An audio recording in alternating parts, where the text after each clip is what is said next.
سبحان الذی اسری بعبدہ، پاک ہے وہ ذات جس نے اپنے بندے کو راتوں رات سیر کرائی۔ سب سے پہلے حق تعالی نے اس آیت مبارکہ میں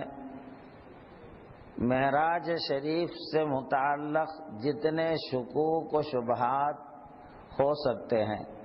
عقل والوں کے لیے، فلسفیوں کے لیے، منطقیوں کے لیے، نیچریوں کے لیے، دہریوں کے لیے، جن کے لیے بھی جس قسم کے بھی شکوک و شبہات اور اوہام پیدا ہوتے ہیں یا پیدا کیے جاتے ہیں، ان تمام کا جواب پروردگار عالم نے اس لفظ سبحان میں ارشاد فرمایا ہے۔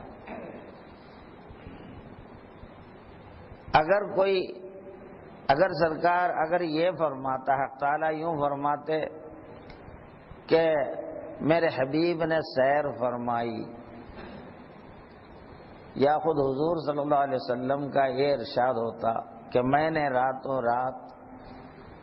مسجد حرام سے مسجد اقصی تک، پھر اس کے بعد 7 آسمانوں تک میں نے سیر کی، اگر ایسا کہتے تو شک کرنے والوں کو موقع ہوتا، گنجائش ہوتی۔ تو سب سے پہلے تو حق تعالیٰ نے سب کا عقیدہ، جو ایمان والے جتنے ہو سکتے ہیں ان کے عقیدے کو درست کرنے کے لیے، ان کے عقیدے کو صحیح رکھنے کے لیے لفظ سبحان سے شروع فرمایا۔ پاک ہے وہ ذات، سبحانہ کے معنی ہے میں اس ذات کی پاکی بیان کرتا ہوں تمام نقص اور عیوب سے، اور تمام مخلوق کے صفات و کیفیات سے اللہ تعالی کی ذات کی میں پاکی بیان کرتا ہوں۔ مخلوق کے جتنے صفات ہیں اس میں نقص ہو سکتے ہیں، کمی ہو سکتی ہے، مخلوق کوئی کام خود سے نہیں کر پاتا، اگر کچھ کرتا ہے تو اس میں کمی رہتی ہے، اس میں کوتاہیاں ہو سکتی ہیں، اور مخلوق کے لیے بہت سے حادثات ہو سکتے ہیں۔ اب یہاں حق تعالیٰ سب سے پہلے اپنی شان کو بیان فرمایا، سبحان الذی، پاک ہے وہ ذات۔ تو اللہ تعالیٰ کوئی مخلوق کی طرح نہیں ہے، مخلوق کی ہر کیفیت سے اللہ تعالیٰ کی ذات پاک ہے۔ تو کسی مخلوق کے بارے میں یہ تصور بھی نہیں کر سکتا کہ کوئی مخلوق جو ہے اتنے تمام عالم کا سیر اپنے بندے کسی کو تھوڑی دیر میں، تھوڑی سی وقت میں اتنا بڑا سیر کروائے۔ سب سے پہلے تو مسجد حرام سے مسجد اقصی کی جو مسافت ہے 1 مہینے کی مسافت ہے، وہ اتنی بڑی مسافت لمحوں میں طے کر جائے، پھر اس کے بعد 7 آسمان، عرش و کرسی اور سارے مراحل ہو کر آنا، پہلے جانا ہی مسئلہ ہے۔ زمہریر کے فضا میں زمہریر یعنی سرد مقام، اور آگ کے کرات اور جتنے مقامات ہیں، ان مقامات سے کسی انسان کا صحیح و سلامت گزرنا ممکن نہیں ہوتا۔ تو اب اگر کوئی مخلوق یہ کہتی کہ میں جا کے آیا، تو یہ بات ناممکن ہے۔ اور یہ بھی سرکار دو جہاں صلی اللہ علیہ وسلم کے معراج شریف کو کوئی کہتے خواب میں ہوئی، تو خواب میں اگر ہونا ہوتا، خواب کا بیان ہوتا، تو اللہ تعالیٰ اتنے اہتمام سے اس کو بیان کرنے کی ضرورت ہی نہیں پڑتی۔ سبحان وغیرہ کہنے کے بعد، چونکہ یہ تو کسی کو بھی، کوئی بھی آدمی خواب میں تھوڑی دیر میں دور دور کے مقامات کا سیر کر آتا ہے، کوئی تعجب کی بات نہیں، تو اور کسی کو اعتراض بھی نہیں ہوتا، اور اتنے اہتمام سے اس کو بیان بھی نہیں کیا جاتا۔ یہاں تو پروردگار عالم خود لفظ تعجب کے ساتھ، کیونکہ سبحان کا لفظ جو ہے اللہ تعالیٰ کی پاکیزگی کو بیان کرتے ہوئے ایک تعجب خیز انداز میں اللہ تعالیٰ اس کو پیش فرماتے ہیں۔ کہ گویا ایک بہت بڑا عجیب واقعہ رونما ہوا ہے جس کے بارے میں ہر قسم کے شکوک و شبہات ہو سکتے ہیں، لیکن اللہ تعالیٰ پاک ہے وہ ذات جس نے اپنے بندے کو سیر کرائی۔ تو جس کو اللہ کی قدرت پر یقین ہے، جس کو اللہ کی قدرت پر یقین ہے، اس کے لیے اب کوئی شک و شبہ باقی نہیں رہا، کیونکہ اللہ تعالیٰ ہر عیب سے پاک ہے، ہر کمی سے پاک ہے، ہر کمزوری سے پاک ہے۔ منٹوں میں کیا لمحوں میں کائنات میں اپنے بندے کی سیر کرانا اللہ کے لیے کوئی بڑی بات نہیں، نظام عالم کو روکنا اللہ کے لیے کوئی بڑی بات نہیں۔ جیسے کہ معراج شریف کے واقعے کے تعلق سے اتنے تھوڑے لمحات میں کہ سرکار یہاں سے تشریف لے گئے، پھر واپس آئے تک آپ کے دروازے کا جو زنجیر تھا وہ زنجیر ہل رہا تھا، یعنی زنجیر کا ہلنا ابھی رکا نہیں تھا۔ جیسے دروازہ کھولتے وقت زنجیر جو ہلتا ہے تو وہ زنجیر کے ہلنا رکنے سے پہلے آپ واپس آ گئے، اور بستر کی گرمی ابھی باقی تھی، آپ واپس تشریف لا لی۔ اور خود قرآن میں لیلن، رات کے تھوڑے حصے میں، لیلن جو کہا گیا ہے، رات کے تھوڑے حصے میں اپنے حبیب کو سیر کر، اپنے بندے کی سیر کرائی۔ تب قرآن خود اس بات کو ثابت کرتا ہے کہ یہ رات کا تھوڑا عرصے میں یہ واقعہ ہوا ہے۔ تو اب بہت سے بیان کرنے والے، اس کی تعبیر بیان کرنے والے یہ عرض کرتے ہیں ویسے اللہ تعالیٰ کے لیے اس کی بھی ضرورت نہیں ہے، پھر بھی ہم کو سمجھنے کے لیے کہ یہ زمانہ جو جاری ہے افلاک کے چلتے رہنے سے، یعنی سورج اور چاند کی گردش کی وجہ سے ٹائم گزرتا جاتا ہے، تو کسی بھی بڑے آدمی کے، کوئی فیکٹری ہے، کوئی فیکٹری میں بہت بڑے آدمی کو اگر دعوت دی گئی تو اب اس کے معائنے کا جو وقت ہے وہ وقت تک پوری فیکٹری بند رہتی ہے، کوئی مشین کام نہیں کرتا، جتنا وہ دیکھنا ہے اتنا ہی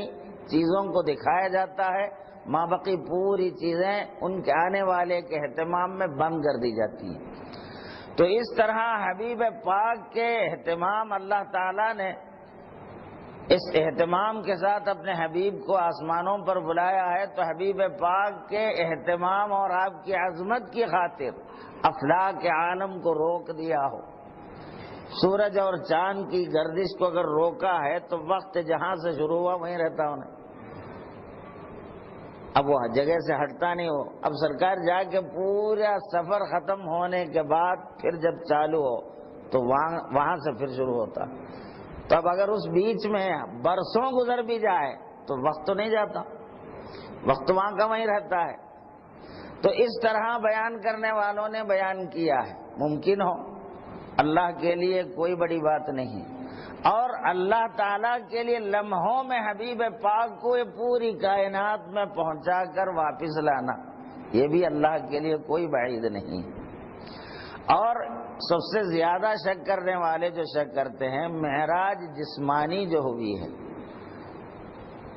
جسمانی معراج کے واقعے کے بیان ہی کی خاطر اتنے بڑے اہتمام کے ساتھ اس کو کہا گیا ہے، سبحان الذی، پاک ہے وہ ذات جس نے اپنے بندے کو سیر کرائی۔ تو بندہ کہتے ہیں جسم مع الروح آدمی کو، اگر روحانی معراج ہوتی تو بندے کا لفظ کا استعمال نہیں ہوتا۔ ویسے سرکار دو جہاں صلی اللہ علیہ وسلم کو کئی بار معراج شریف ہوئے ہیں، مفسرین کرام 36 مرتبہ آپ کو معراج ہوئی، جس میں سارے روحانی معراج ہوئے ہیں، اور ایک بار اس جو 27 رجب کو جو واقعہ ہوا یہ جسمانی طور پر معراج ہوئی ہے۔ سرکار دو جہاں صلی اللہ علیہ وسلم یہ معراج کے واقعے کو کفاران قریش کے سامنے بیان فرمایا۔ صبح جب ہوئی تو جتنے بھی لوگ تھے سب کے سامنے علی الاعلان سرکار معراج کا واقعے کو بیان فرمایا۔ یہ سب کے سامنے، چاہے وہ مومن ہو، ماننے والے نہ ماننے والے، سبھی، ابو جہل تک موجود تھا، ان کے سامنے بیان کرنے کا مطلب، اس میں بھی بڑی حکمتیں ہیں۔ خیر سرکار نے بیان فرمایا۔ اب یہ اس کے کچھ دنوں بعد ابو سفیان جو مکے کے رئیس ہیں، جو بعد میں مسلمان بھی ہوئے، صحابی رسول ہیں، مگر وہ زمانے میں وہ مسلمان نہیں تھے، اسلام کے سخت ترین دشمنوں میں شمار ہوتا تھا۔ تو وہ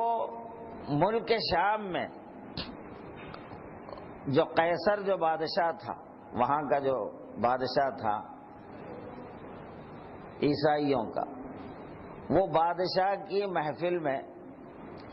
اس کو جانے کا اتفاق ہوا۔ تجارت کے سفر کے سلسلے میں ابو سفیان جب مجلس میں بادشاہ کی محفل میں گئے تو دشمنی ہے اسلام کی، رسول اللہ صلی اللہ علیہ وسلم سے بھی اندر سے بہت سی دشمنی ہے، مگر کوئی بات ایک ذمہ دار آدمی، قبیلے کا سردار کوئی بات یوں ہی تو نہیں عرض کر سکتا نا، دشمنی کی بنا پر کچھ بھی تو نہیں کہہ سکتا۔ تو ابو سفیان سے بادشاہ نے پوچھا کہ یہ اس شخص کے بارے میں تم کیا جانتے ہو جو اپنے آپ کے نبی ہونے کا دعویٰ کرتے ہیں؟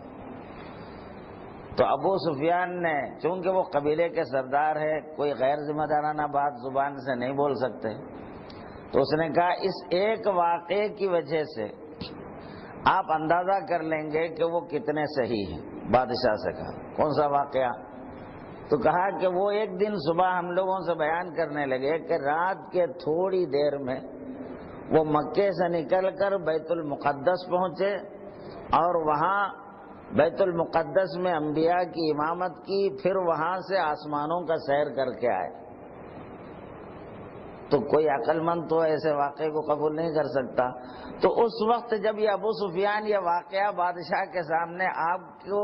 جھوٹا ثابت کرنے کے لیے نعوذ باللہ جب کہہ رہے تھے، تو اس وقت بیت المقدس کا جو اسقف ہے، وہاں کا جو انتظامی امور کا جو نگران ہے، جو پادری، اس وقت تو پادری ہوا کرتے تھے وہاں، کیونکہ عیسائیوں کے قبضے میں تھا بیت المقدس، تو اس نے کہا اس رات کا واقعہ مجھے اچھی طرح معلوم ہے۔ تو بادشاہ نے پوچھا کیا ہے؟ رات کو جب ہم پورے دروازہ بیت المقدس کا بند کرنے کے لیے بند کر دیے، ایک دروازہ جب ہم بند کرنے کی کوشش کیے تو کسی قیمت پر وہ بند نہیں ہو رہا تھا۔ وہاں جتنے لوگ تھے سب مل کر زور آزمائی کی، مگر وہ دروازہ بند ہونے کا نام نہیں لیا، حالانکہ کوئی فنی خرابی نہیں تھی۔ دوسرے دن صبح میں نے محسوس کیا کہ صحرا کو ایک سوراخ بھی لگا ہوا ہے، جس کا مطلب یہ ہوتا کہ کوئی سواری وہاں باندھا گیا ہے اور آنے والے وہاں آئے ہیں۔ تو اس سے مجھے، چونکہ تورات میں بھی اس واقعے کا ذکر ہے کہ محمد الرسول اللہ کا معراج بیت المقدس سے ہونے والا، تو اس رات کو میں جان لیا کہ یقیناً خاتم النبیین کا معراج یہاں سے ہوا ہے۔ تو دشمن کی زبان سے اللہ تعالیٰ آپ کے معراج کی صداقت کا اعلان کروایا۔ تو ابو سفیان شجدر رہ گا، اب اس کا جواب میں کیا کہتے؟ اور کافر بھی ابو جہل، اس وقت ابو جہل تو موجود تھے مگر صدیق اکبر رضی اللہ تعالیٰ عنہ وہاں موجود نہیں تھے۔ تو ابو جہل وغیرہ ابا بکر صدیق رضی اللہ تعالیٰ عنہ کو گمراہ کرنے، کئی لوگ جو نئے مسلمان ہوئے تھے اس واقعے کی بنا پر کافر کفاران قریش جو ہے ان کو تذبذب میں مبتلا کر دیے تھے،